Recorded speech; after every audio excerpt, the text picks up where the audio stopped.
Hello friends, नमस्कार। मैं हूं योगेश चतुर्वेदी और आज का हमारा टॉपिक है थर्मिस्टर। फ्रेंड्स, थर्मिस्टर जो शब्द है, ये शब्द दो शब्दों का कॉम्बिनेशन है। वो दो शब्द हैं थर्मल रजिस्टर। थर्मल मतलब तापीय, रजिस्टर मतलब प्रतिरोध, तो इसलिए इसको तापीय प्रतिरोध भी कहते हैं। तो अब आप नाम से समझ गए होंगे कि इस प्रतिरोध में कुछ ना कुछ बहुत महत्वपूर्ण रोल ताप का भी है, इसीलिए तो उसको तापीय प्रतिरोध कहते हैं। अर्थात सामान्य प्रतिरोध की तुलना में ये जो हमारा थर्मिस्टर है, इस प्रतिरोध में कुछ ऐसा है जो कि टेम्परेचर पर डिपेंड करता है। जी हाँ फ्रेंड्स, आप बिल्कुल सही समझ रहे हैं। इसको तापीय प्रतिरोध इसीलिए कहा गया क्योंकि इसका जो प्रतिरोध है वो ताप परिवर्तन के साथ बहुत तेजी से परिवर्तित होता है। अर्थात यह एक ऊष्मा सुग्राही युक्ति है। इसको इस प्रकार बनाया गया है कि जो इसका विशिष्ट प्रतिरोध है वो ताप परिवर्तित करने पर बहुत तेजी से परिवर्तित हो जाए। इसका जो विशिष्ट प्रतिरोध ताप गुणांक है बहुत अधिक होता है। विशिष्ट प्रतिरोध ताप गुणांक का अधिक होने का मतलब कि ताप परिवर्तन के साथ विशिष्ट प्रतिरोध में जो परिवर्तन है वो बहुत अधिक होता है। इसके साथ ही इसका मान जो है, मतलब इस विशिष्ट प्रतिरोध ताप गुणांक का जो मान है वो धनात्मक अथवा ऋणात्मक हो सकता है। इसका मतलब है कि ये दोनों प्रकार से कार्य कर सकते हैं। मतलब थर्मिस्टर इस प्रकार के भी हैं कि ताप बढ़ाने पर उनका प्रतिरोध बढ़ जाता है, और इस प्रकार के भी हैं जिनका प्रतिरोध ताप बढ़ाने पर घट जाता है। फ्रेंड्स, हमने हमारे पिछले वीडियोस में प्रतिरोध ताप गुणांक के बारे में पढ़ा है। वहां पर इस चीज को बहुत अच्छे से समझाया गया है कि इसका मान धनात्मक अथवा ऋणात्मक होने का क्या मतलब है। तो यदि ताप बढ़ाने पर प्रतिरोध का मान बढ़ जाता है तो प्रतिरोध ताप गुणांक पॉजिटिव आता है, और यदि ताप बढ़ाने पर प्रतिरोध घट जाता है तो ये नेगेटिव आता है। तो इसका मतलब ये हुआ कि हमारे साधारण प्रतिरोध की तुलना में थर्मिस्टर बिल्कुल अलग डिवाइस है। साधारण प्रतिरोध की तुलना में इसका विशिष्ट प्रतिरोध ज्यादा है। विशिष्ट प्रतिरोध ताप गुणांक भी ज्यादा है, और ताप परिवर्तन के साथ जो प्रतिरोध के मान में परिवर्तन है वो भी बहुत ज्यादा है। इस प्रकार फ्रेंड्स, ये जो थर्मिस्टर हैं ये हमारे नॉर्मल प्रतिरोध से बिल्कुल अलग चीज है। अब ये कैसे दिखते हैं, कैसे बनाए जाते हैं, तो इसकी हम संरचना देखते हैं।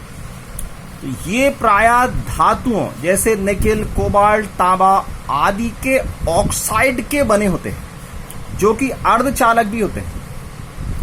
अर्धचालक वे पदार्थ होते हैं जिनमें ताप बढ़ाने पर प्रतिरोध, बताएं क्या होता है? हाँ, देखिए, आपने चालक के बारे में क्या पढ़ा है? चालक आपने पढ़े हैं कि ताप बढ़ाने पर जिनका प्रतिरोध बढ़ जाता है, लेकिन अर्धचालक क्या होते हैं? ताप बढ़ाने पर जिनका प्रतिरोध घट जाता है। तो ये जो थर्मिस्टर है वो हमारा दोनों प्रकार से यूज हो जाता है। ताप बढ़ाने पर इसका प्रतिरोध बढ़ भी सकता है, और जब हमको ऐसी आवश्यकता होगी, प्रतिरोध कम करना होगा, तो हम ऐसे थर्मिस्टर भी बना सकते हैं कि ताप बढ़ाने पर जिनका प्रतिरोध घट जाए। तो इनको धातुओं के ऑक्साइड से बनाया जाता है, जो कि सेमीकंडक्टर डिवाइस है। इनका जो आकार है वो प्रायः कैसा होता है? ये ऐसा डिस्क या ऐसे लंबे छड़ के जैसे होते हैं। लेकिन ये बड़े नहीं होते, ये आकार में बहुत छोटे होते हैं। बहुत छोटे होने के कारण इनको कांच के बल्ब के अंदर रखा जाता है सुरक्षा की दृष्टि से, और इनका कनेक्शन जो हमको बाहर करना होता है तो संयोजन के लिए इनके सिरों पर ये प्लेटिनम के ये दो तार जुड़े होते हैं, जिससे हम इसको किसी परिपथ में जोड़ सकते हैं। अब इनकी जो रेंज है, जो इनके प्रतिरोध की परास है, वो 0.1 ओम से कितना कम है, 0.1 ओम से 10⁻⁷ बहुत ज्यादा है, ओम तक हो सकती है। मतलब इनका जो प्रतिरोध है वो इतने कम से इतना ज्यादा तक हो सकता है। तो इनका प्रतिरोध बहुत ज्यादा रेंज में होता है, जो कि हमारे साधारण प्रतिरोध में नहीं देखा हमने ऐसा। अब इस डिवाइस का उपयोग कहां करते हैं, तो आप इसका उपयोग अल्प ताप परिवर्तन की जानकारी प्राप्त करने के लिए भी कर सकते हैं, क्योंकि ये टेम्परेचर सेंसिटिव डिवाइस है। बहुत अल्प ताप परिवर्तन पर इसका प्रतिरोध बदल जाता है। तो आप इसके प्रतिरोध में परिवर्तन की गणना करके ये बता सकते हैं कि ताप में परिवर्तन कितना हो गया है, या ताप में परिवर्तन की गणना करके ये बता सकते हैं कि इनका प्रतिरोध कितना वेरी हो गया है। तो अल्प ताप परिवर्तन की जानकारी के लिए हम इसका उपयोग कर सकते हैं। अति निम्न तापों को नापने के लिए इसका प्रयोग कर सकते हैं। वोल्टेज रेगुलेटर में इसका उपयोग कर सकते हैं। वोल्टेज को नियंत्रित करने के लिए इसका उपयोग हम कर सकते हैं, और टाइम रिले स्विच में भी इसका उपयोग किया जाता है। फ्रेंड, टाइम रिले स्विच क्या होते हैं, जो समय के साथ जिनको ऑपरेट किया जाता है। जैसे यदि आपको 10 मिनट बाद किसी स्विच को ऑन होने देना है, तो आपने वहां पर थर्मिस्टर लगाया। अब थर्मिस्टर में जैसे जैसे करंट सप्लाई होगा, वैसे वैसे इसका प्रतिरोध बढ़ भी जाएगा अगर आप चाहें तो, या घट भी जाएगा अगर आप चाहें तो किसी निश्चित समय पर इसका प्रतिरोध उस निश्चित मान को प्राप्त कर लेगा जहां आपका जो डिवाइस है, यदि आप उसको ऑन करना चाहते हैं तो वो ऑन हो जाए, और यदि ऑफ करना चाहते हैं तो वो ऑफ हो जाए, क्योंकि इनका प्रतिरोध टेम्परेचर के साथ परिवर्तित होता है। तो इस प्रकार फ्रेंड्स, थर्मिस्टर जो हमारा प्रतिरोध है वो हमारा सामान्य प्रतिरोध से बहुत अलग है। तो इसलिए आपने थर्मिस्टर या थर्मल रजिस्टर को ऊष्मा सुग्राही युक्ति कहा है। इस प्रकार फ्रेंड्स, आज आपने थर्मिस्टर को समझ लिया है।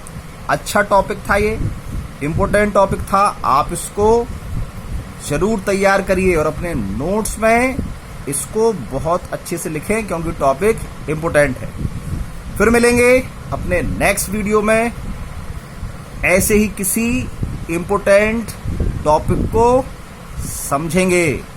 तब तक बहुत मन लगाकर पढ़िए। नमस्कार।